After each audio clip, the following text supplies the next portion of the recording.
Hey everyone, welcome back to another episode of the Core Health Collective, where today I have a very exciting guest. Many years ago, she was a fitness coach of mine and helped me break through a barrier that I was going through at the time, which on a personal note was I bought my first business. I put my head down and worked as hard as I could for 2 years. And then I looked up and looked in the mirror and I was really heavy. Anyways, she was the first person to kind of get me back on track many years ago when I became an entrepreneur. So I'd like to welcome to the show Whitney Garrah. Thank you. Your background says that you're joining us from California. I know that you do some work there, but where are you joining us from today? Actually joining in from London, Ontario. Not the Okay, London, not the, I always say not the London everyone thinks of, but the lesser known London, London, Ontario. that's okay. London, Ontario is a great town. Great town. Hmm. Well, thanks again for coming on the show. We have not talked in so many years. And Hmm. as I said before we started recording, thanks to social media, I have a sense of what you're still doing. And I know that you're still very passionate about making people healthier and help them work on their fitness and themselves. So why don't maybe you could do a little bit better of an intro of what you do, your company name, and why you do it. Okay. Thank you. And I just want to say it's great to be doing this interview. It does seem like yesterday, but also a long time ago that we met. It was a great time because we had just started the business in Kingston, Ontario. So we opened tailored training, myself and my business partner in 2007. I was actually working at Queen's University for the School of Business, doing all their fitness and corporate wellness programming. And being around a business environment, I decided it was time to open my own business. So we opened a brick and mortar studio in 2007, which was called Tailored Training. It evolved into incorporating a physiotherapy clinic. We had massage therapists, athletic therapists. Um, and then fast forward to 2020 and the pandemic, I actually bought the business from my business partner, and it changed into transformation training. Okay, so what does transformation training mean? Like, I think Yeah. it's kind of obvious to some, but I'd like to hear your definition. Mm. So Um, yeah, like over the years, the business changed quite a bit. We were just one-on-one training, a training studio. Then we saw a really big need to incorporate rehab and fitness together. So we had a lot of clients coming in saying, my physiotherapist, I'm going to go see my physiotherapist, and they said I shouldn't squat anymore. Or I went to go see my physio and they're really worried about me lifting weights. And at that time, it was very kind of a separate piece in the fitness business, training and rehab. So we saw a need to incorporate a clinic. We brought on a physiotherapist and we started a whole rehab portion to the clinic. So that was a huge transformation to the business. And then when I took the business over in 2020, during COVID, there was a lot of transformation happening because we were open and closed quite a few times with lockdowns. And that's when I started doing more coaching online. So I had friends and former colleagues reach out to me. And so we started to provide more nutrition programming online, more coaching online. And then the transformation of the business has actually evolved into a fully online business now. Okay, I can't wait to unpack that a little bit. Absolutely. And as you were talking about opening in 2007, I think it was probably around 2010 where you were coaching me, and I still remember my little white binder.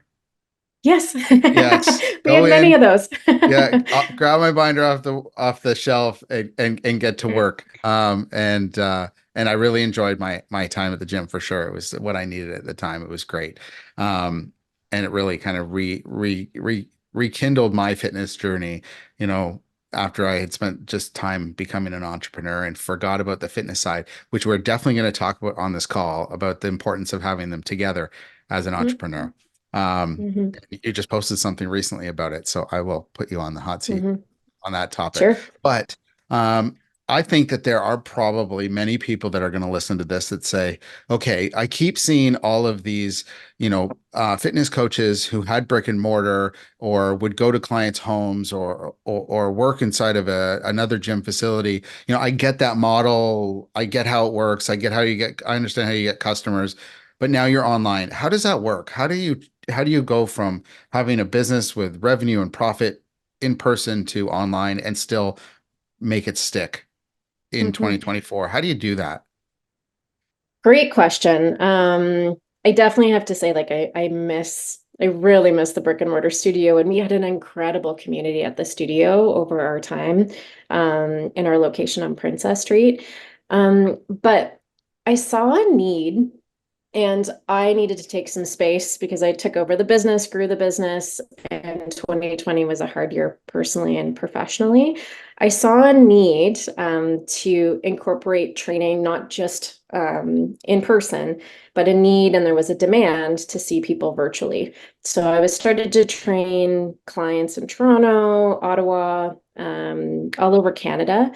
And in terms of bringing clients into the business, I'm so grateful and fortunate. I've had so many amazing clients over the years. I actually had a lot of people reach out to me. So, former clients in Victoria, in the UK, in the United States, who were following my Instagram and said, "Hey, I miss you. I really trusted you," because trust is such a huge component in any relationship, especially a coaching relationship.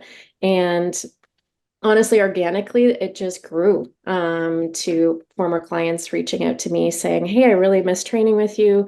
And a lot of times I would hear the feedback, the best experiences in fitness I've had were working at your studio. So I can't be there in Kingston. I'm somewhere else on the planet, but I would really like to connect with you. So it started with just a handful of clients, and then it's grown up to the business that I have today. Okay, okay. So you kind of were able to leverage all the relationships you made in the studio, to reconnect no matter where they were using the power of the internet to maintain that coaching relationship. Okay, so it comes back to relationship and trust as always, Yeah. which is Yeah. really interesting. Yeah. And I think too, I have a few clients that I work with now who've never trained a day in their life. So they're terrified to go into a gym. During the pandemic, like most people, they accumulated a couple of kettlebells and some weights. So I have three clients I work with who've never worked out a day in their life, over the age of 40, and they felt comfortable working out at home. So Okay. once we established, our platform online and just how it would actually work, they began training, and it's great because now they can go into a boot camp class or go join a spinning class and feel really confident, which is wonderful. So Yeah, certainly having there's a minimum standard of fitness that someone would have to have, and let's talk about people over 40, as you mentioned before, to just give them the confidence that if a friend says, "Hey, let's go hiking. Hey, let's go yeah, biking. Hey, let's play frisbee. Hey, let's go to a boot camp."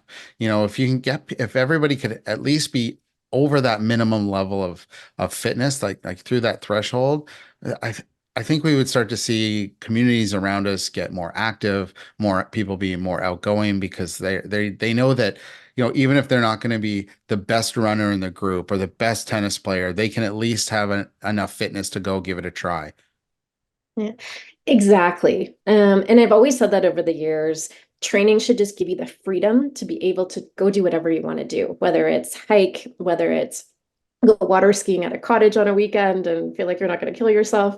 It just to be the freedom to be able to do things with your friends and to enjoy life. And that base level of fitness is so important. And because of the clinic and the aspect that we had in terms of working with clients pre-post surgery or with injuries, I also work with quite a few clients who have come to me saying, "I want to get back into hiking, but I have hip pain," or "I'm a faculty member at Queen's and like I'm really struggling with my back pain in terms of being able to stand and teach to my students now, post-pandemic life." So there's an element of that as well. Rehabbing injuries to get you to a point where you feel confident doing activities is so key as well. Okay. Okay. So, I'm curious about your thought about this. So you've been training people um, for a long time, but not that long, right? Like, but certainly you've been training people since before like Netflix and Disney Plus and Prime and Apple Mhm. TV maybe and other ones I'm forgetting. There's so many. And since people were are, on their phone all the time, what do you see the differences with like the way people are living? Like what's their lifestyle like now when they come see you versus the kind of their starting point in 2007? Has it changed at all? Like Yeah. is our communities similar, worse off, better off? Mm. And yeah, Yeah. very interesting question. So I actually very first started when I was 18 doing group fitness classes, and that's that was my first step into the fitness business, and then didn't start training one-on-one until 2007. And it's fascinating. Like I do remote work and I coach online. So I've even noticed a difference in my own body and spend a lot of time and attention training myself these days. But yes, over the years, I've noticed a big difference. We were starting to have Queen students come in and say, "Hey, I'm walking to class, and it's really hard when I walk to class and I walk up the stairs to go to a lecture." And that really surprised me. So Yeah. we started having 20-year-olds from Queens coming in because we were really close to campus. And they were amazing. And once they had the right recipe of fitness and joined the community, they really fell in love. But that was really shocking to me. And they'd be training beside one of our retirees who are crushing it on the TRX, doing kettlebell swings, Turkish get-ups, and it was inspiring to them. But that really surprised me. And I think a lot of it is being on phones, devices. I mean, I grew up in high school. I grew up and like four of us had the internet, like in grade 10, I remember. So like our generation didn't grow up that way, but there's a whole new generation where physical activity and being outside and being off devices is just, not how they grew up. So Okay. Yeah, that's interesting. I didn't think you were going to go there. I guess I just thought that like when you're young, you're just invincible. And I think of, university yeah. level students as being in that cohort. And it's interesting to hear that, we're seeing fitness issues at an earlier age than we ever saw Yeah. before. Definitely. I noticed it. I would say I definitely started noticing it like 2015, like on to before the pandemic at the studio. We're having a lot more Wheaton students come in, undergrad students. And then it's interesting. I work with a client who trained with us when he was 16 at the studio, and now he's in his mid 20s and he works remotely, 100% remotely.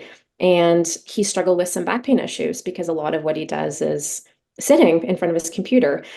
So again, it's something that's really I've noticed a big shift.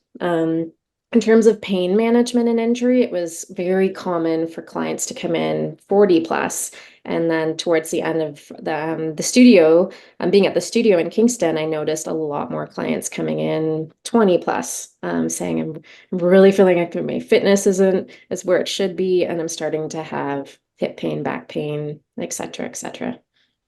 Hmm. It's sad. I got to be more aware of my children who are Yeah, teenagers. I yeah. want to read something that you reposted the other day.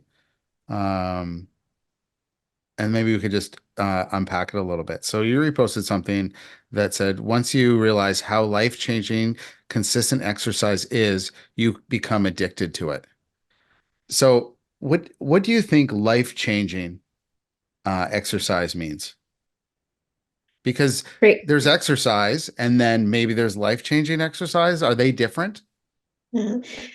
Great question. If you asked me, 10, 15 years ago, there's a school of thought that, something is better than nothing. So doing anything is better than nothing. And with my experience coaching over 25 years, there's there's such a big difference between getting it right in terms of the recipe for fitness. So I think it's great. I go for walks every day myself and I like to do different activities, but there's some really base core level movements that are so essential for the human body to know and learn. And movement efficiency is so important as well. So I think it's great, like I said, to do different activities. And I love playing tennis, for example, but I train my body so when I go play tennis, I can enjoy it. It's not my base fitness exercise. So it definitely have changed over the years to really hone in on what's essential in terms of a training program specific to a client that I'm working with who could have a history of back pain, shoulder pain, could have surgery in their injury history. And that's when the recipe to their fitness program becomes really important. Okay. Okay. And I'm going to read one more actually because it links to what we just talked about. You posted, I think in the last 24 hours, getting in shape is 10% exercise, 50% nutrition, and 40% managing your emotions. When I read that, I actually felt really sad for people that like 40% of it is managing your emotions. And in the post that I read before, one of the key words in there was consistent. And I'm guessing that the two are very linked, right? Managing your emotions to make sure that you're consistent. Can you talk a little bit about what you're seeing with clients or other people that you talk to around why it's such a huge percentage is around managing your emotions and what that really means for us? Yeah, definitely. I work with a lot of clients, and anyone that I work with, it's all encompassing. We talk nutrition, we talk injury management, we talk stretching, we talk, okay, you want to go for a hike in 2 months. How do we get you to a point where you feel really comfortable doing that if it's a goal that you have? Um, when it comes to nutrition, especially, I think we saw that over the pandemic. When we're not well emotionally regulated, a lot of times we seek comfort food and we seek comfort in certain foods that might not necessarily be good for us. Same thing when we're feeling sad or depressed or in a downward phase in life, because there's always change and struggles to go through. That's an easy time to skip out on a workout. Same when we're overly stressed. Like you mentioned when you started, and how you woke up and said, wow, I don't recognize myself in the mirror. I work with a lot of clients I who thought there was have two that. of me. Yeah. It's crazy. And I can say too, like when I took over the business in 2020, I mean, there was a lot of balls that I was juggling with, health unit assessments and keeping everyone safe and staff and relocating some space. And stress is another big component of when we're so stressed. The last thing on the list is, okay, I'm going to go do a workout. So a lot of clients that I work with, it's the consistency. So they know even if they're having a really terrible week, they're stressed, they're having, some challenges in life, the consistency of meeting me and the consistency of having a program to lean into becomes really important. And I can honestly say that mindset becomes the top priority in terms of regulating your own fitness and health into a healthy space. Yeah, I totally agree. I've always had the identity that I exercise, Yeah. even at times when maybe I've exercised less or yeah, just less or nutrition hasn't followed. I've still always had that identity that I'm a person that works out. And I think that like that part of the mental piece has been a real gift that, I didn't give to myself. I've just always had it. I'm not sure how I came across it. I did a lot of sports. I was very competitive. But I think getting people to have that identity that there's somebody that works out every week or every day, depending on their goals, I think is really important when it's just like a true statement for people. And Mhm. I think a lot of people have moved away from that, that they might aspire to be somebody like that, but aspiring to be somebody like that won't ever make you someone like that. You have to just decide that it's part of your current identity. And I do get that the mental part of it, especially coming out of COVID, so much has changed. We're still trying to figure it out. Mhm. Um, and, obviously on this show, I cater primarily to entrepreneurs in the health and wellness space. And I'm wondering what you would say to somebody that's, you know, maybe they have a family and they're trying to be the husband or the wife or partner of the year. They're trying to be the parent of the year. They're trying to grow their business and make their business like, fulfill all their hopes and dreams for them, for their customers, for their employees. Like, so A type across the board, which is kind of like you're that or you're not, right? And most Mhm. entrepreneurs fall into this exact category. How would you talk to them about their fitness journey as it relates to all of their goals and aspirations? I definitely, and I can say this when I went through a period of time where I didn't train for about, it was probably a solid 6 to 8 months because I was really overwhelmed with taking over the business and a lot of challenges with owning a business during COVID. And I became really overwhelmed, and it was very ironic that I was a fitness coach, owned a fitness studio, and I was struggling to get myself to train and work out.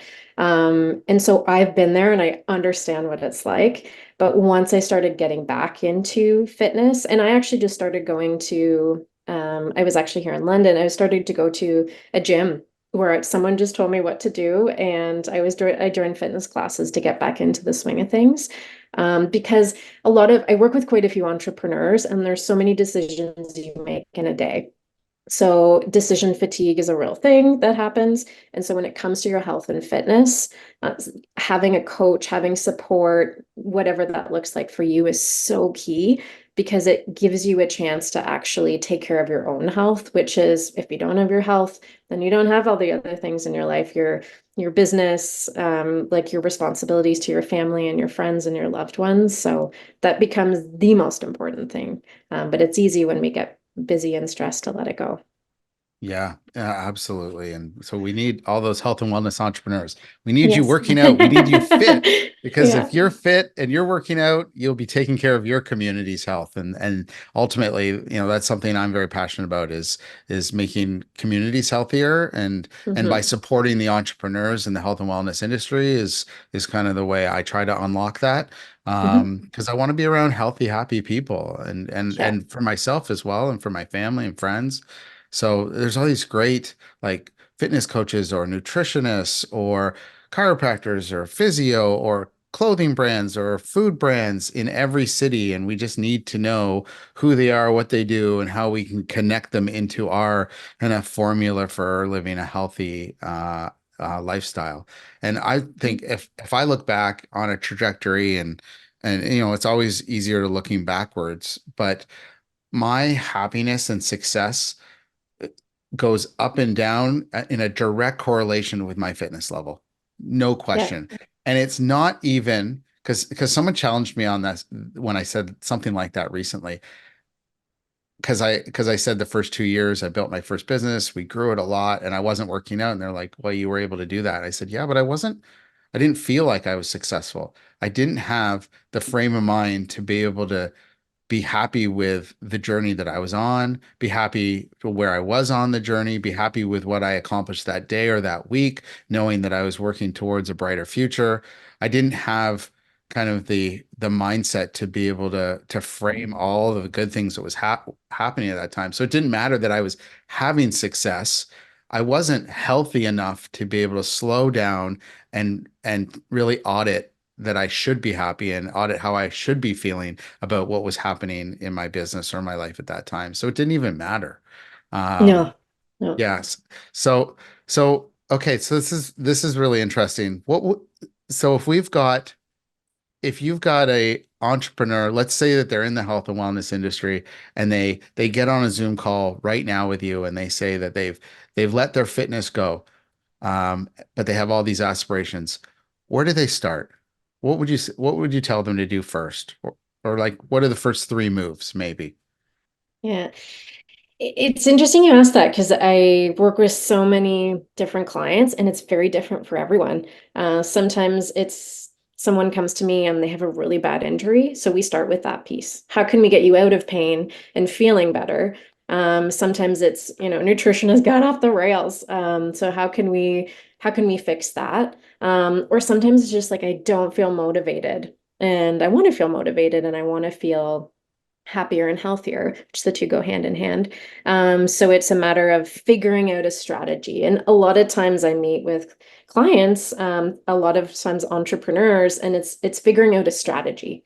So it might not necessarily be working with me, but it's figuring out the best strategy to get health back into your life as a lifestyle, not just work out here and there, but making it a part of your life. So it looks different for everybody depending on their timing, their scheduling, and what their body needs, essentially.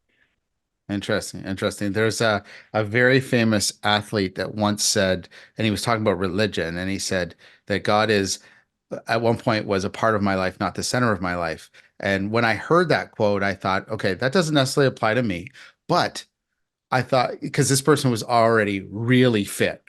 Um, Hmm. but I thought that like it's important for me to always remind myself that my health needs to be at the center of my life, not just a part of my life. Yes.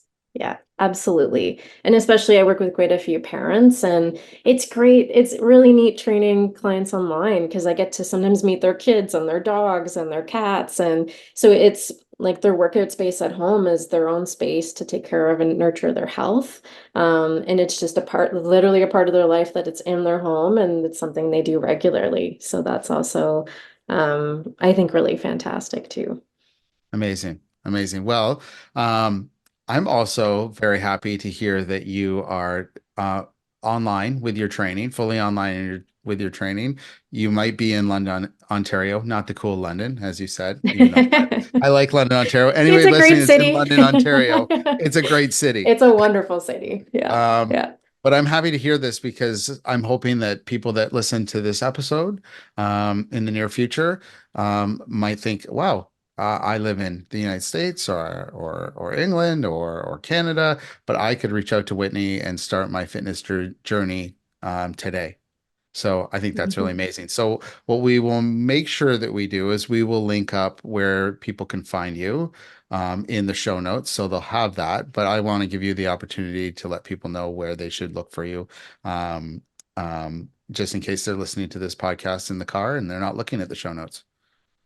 Yeah, so my website is transformationtraining.info. Most of the time, I try and post quite a bit of information on Instagram, which is coach_Whitney. And I also am on Facebook as well. And I have written for the Huffington Post for a long time and love writing. So if you just Google my name, even a lot of times articles will pop up there as well.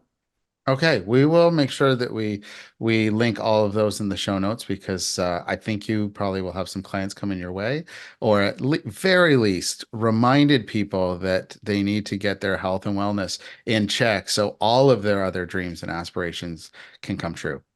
Mhm. Great. Yeah, thank you so much for joining us today. Thank you so much.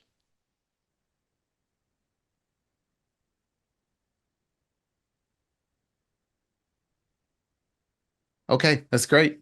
Thank you. Yeah. Yeah. Thank you. Yeah. Yeah, that was a great call. Oh, sorry, I'm just gonna thank you for not only joining us today on the Core Health Collective show, but also thank you for being an entrepreneur looking to make the world a better place.